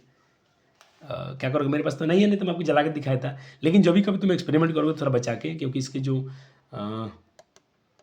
ओहो मुझे सॉरी, थोड़ा माफ़ करना, मैं थोड़े के एक टैब लेके नहीं आऊँ, कल से टैब लेके बैठूंगा, जब भी लेक्चर आएंगे थोड़ा कुछ आपको रिएक्शन भी दिखाएंगे GF के रूप में, GF इसलिए पहला लेक्चर जितना भी कर रहा है उसमें सब बहुत सारे दिखाएँ। यहाँ पर क्वेश्चन आपसे किया जा रहा है कि क्या होता है, क्या रासायनिक अभिक्रिया में केवल प्रयोगशाला में ही तुम कर सकते हो? नहीं सर, हम कहीं भी कर सकते हैं, खाली लैब में का है, खाली प्रयोगशाला में क्यों होगा? नहीं, ये रिएक्शन कहीं भी हो सकती है, कभी भी हो सकती है। क्योंकि सर देखिए, इसमें नहीं सर, ऐसा नहीं है। हम रासायनिक अभिक्रिया कहीं भी हो सकती है, केवल प्रयोगशाला में नहीं, क्योंकि हमारे दैनिक जीवन में भी होती है, बड़ी संख्या में रिएक्शन होती है सर, बहुत मोर टाइम्स होती हैं। कैसे सर? दूध का खट्टा हो जाना, ठीक है सर, दूध से दही का जम जाना सर, हाँ सर, भोजन का पच जाना सर, भोजन का पचना, भोजन का पकना, सारी क्या सारी केमिकल रिएक्शन और डेली हमारे डेली लाइफ में हो ही रहे हैं सर। अंगूर का किण्वन हो जाना, लोहे पर जंग लग जाना, ये लकड़ी का पूरी तरह जल जाना, ईंधन का पूरी तरह जल जाना, ये सब कहा नहीं सर, सारे के सारे केमिकल रिएक्शन है और ये हमें डेली जरूरी नहीं कि हमको वहाँ ही जाना पड़ेगा कि कैल्शियम का और ऑक्सीजन का अभिक्रिया कराना पड़ेगा, पोटेशियम का कैल्शियम से अभिक्रिया करना पड़ेगा, ऐसा नहीं, हम कहीं भी और दैनिक जीवन में भी ये सब होते हैं रिएक्शन। चलो थोड़ा एक मिनट चलो अब देखें, इसको भी आप नोट कर लेंगे कि मोमबत्ती के जलना और फलों का पकना भी सभी के यहाँ रासायनिक परिवर्तन है जिनमें रासायनिक अभिक्रियाएं शामिल होती हैं। चल बिल्कुल, देखो इनमें कुछ टॉप बातें नहीं, इसलिए मैं थोड़ा इसकी थ्योरी लिखवाते चल रहा हूँ और जो इसके मेन पॉइंट है इसको भी समझा दूंगा आपको। चलो अब मैं क्या बता रहा हूँ कि कैसे पता चलेगा कि रासायनिक अभिक्रिया हुई है कि नहीं हुई है। तो बच्चा जी इसके लिए कुछ हमारे पास इंडिकेट है, सूचना है, हम इसी सूचना को आधार पर बता दें कि रासायनिक अभिक्रिया हुई है कि नहीं हुई है। जैसे देखो, अगर अवस्था में परिवर्तन हुआ है, उसका स्टेट में परिवर्तन आ गया, मान लो पहले हाइड्रोजन गैस के रूप में था, ऑक्सीजन गैस के रूप में था और बन गया जल, तो उसका स्टेट चेंज हो गया, उसकी अवस्था चेंज हो गई। सर किसी का कलर चेंज हो जाएगा तो हम बता देंगे रासायनिक अभिक्रिया हुई है। सर कहीं पर गैस इवॉल्व हो रहा है तो हम बोलेंगे सर रासायनिक अभिक्रिया हो रही है। कभी चूना में तुम पानी डालना देखना, उसमें हल्के गैस निकलते हैं, इसका मतलब रासायनिक अभिक्रिया हो रही है, केमिकल रिएक्शन हो रहा है सर। तापमान और चूना में पानी डालेगा, उसका थोड़ा जो भी बीकर में डालेंगे, बीकर छू के देखना, बीकर गर्म हो जाएगा, यानी हीट उसमें से रिलीज हो रही है, तापमान। हाँ सर ये भी है। अवक्षेपण अभिक्रिया, अवक्षेपण है, प्रेसिपिट बन रहा है तो उसको भी होने, क्योंकि यहाँ पर रासायनिक अभिक्रिया हुई है। अब इन सब के बारे में थोड़ा डिटेल में पढ़ लेते हैं। चेंज ऑफ स्टेट, सर अवस्था कैसे परिवर्तन हो जाएगा। देखो भाई गैस था लिक्विड बन गया सर, हाँ सर अवस्था में परिवर्तन हो गया। फॉर्मेशन ऑफ प्रिपरेशन, और सर प्रेसिपिट अवक्षेप बन जाएगा, तो सर कैसे अवक्षेप कैसे बन जाएगा सर। आप सॉरी आपको जीआई नहीं दिखा पाऊंगा, मैं लैपटॉप लेके नहीं बैठा हूँ, सिर्फ एक ही रिकॉर्ड कर रहा हूँ क्लास का। अवक्षेप बन जाएगा, देखिए कभी पोटेशियम आयोडाइड को आप लेड नाइट्रेट से रिएक्शन करेंगे तो वहाँ पर एक पीला अवक्षेप प्राप्त होता है। कैसा अवक्षेप प्राप्त होता है, पीला अवक्षेप प्राप्त होता है। और टाइम भी हो चुका है भाई, 5:30 हो गया, तो इसको मैं कल रिविजन करा दूंगा, फिर से कल करा दूंगा, ठीक है। तो मैं यहीं पे छोड़ता हूँ बच्चे, क्योंकि यहाँ पर कुछ आपको रिएक्शन दिखाना पड़ेगा। मैं नहीं चाहता हूँ कि साइंस आप रटे, नहीं चाहता हूँ, तो मैं यहाँ पर लिखता हूँ नेक्स्ट, यहाँ से कल से करूँगा लेक्चर 2। आज का बच्चा जी लेक्चर इतना इंपॉर्टेंट था, आप इसको जरूर वीडियो को शेयर कीजिएगा, बहुत ही जरूरी था उन बच्चों के लिए जिन्हें क्लास 9th मिस हो गया है और क्लास 10th में बहुत अच्छा करना चाहते हैं। सारे विषय में तो जुड़े रहिए चैनल के साथ, सारे प्ले लिस्ट में जाइए, अपने वॉच कीजिए, मजे कीजिए, मस्ती कीजिए, सब कुछ पढ़ा दिया गया है। कहीं डाउट आता है तो कमेंट जरूर कीजिएगा, और विशेष जानकारी के लिए और विशेष कोई डाउट रहा, मैं कमेंट में रिप्लाई नहीं दे पाया, तो मेरे व्हाट्सअप नंबर पर आप जरूर उस चीज़ को डाउट में डाल दीजिएगा, फोटो खींच के डाल दीजिएगा, सर आपके निवारण कर देंगे। चलो, क्योंकि भैया जी आप ही के लिए जी रहे हैं, बच्चों से प्रेम है इतना। थैंक यू, धन्यवाद। वीडियो पसंद आता है तो एक लाइक और प्यारा सा कमेंट जरूर छोड़ के जाइएगा।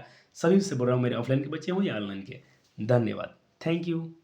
और मिलिए अगले लेक्चर के लिए, और बाकी एंजॉय कीजिए सारे प्ले लिस्ट को। Thank you.